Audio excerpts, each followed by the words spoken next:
Hello! For today's video nga ay naimbitahan ng mga person sa General Mariano Alvarez Technical High School o tinatawag nilang GMAT. Dito nga ay gaganapin ang aming Division Orientation on Omnibus Guidelines on the Regulation of Operation of Parent-Teacher Association. Puso sa pusong usapan at talakayan kasama ang mga bawat president ng eskwelahan sa aming lalawigan ng Cavite. Pagdating nga namin ay sobrang dami na palang tao at dito nga ay hindi ko rin inaasahan na muli kong makikita ang dati naming principal noong ako'y high school.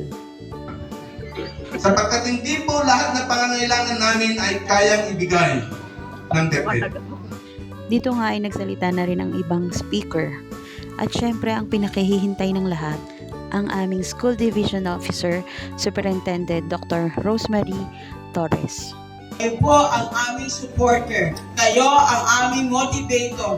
Kayo ang aming dependent. Kayo po ang aming pong backbone. At kayo po ay isa sa aming buhay. At dahilan kung bakit kami.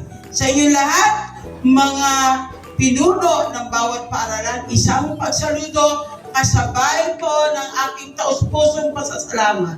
Thank you very much for all your support, for your excellent assistance to all the schools. Magbuhay At pagkatapos nga niyan ay hindi na rin namin pinalagpasang magpa-picture sa kanila.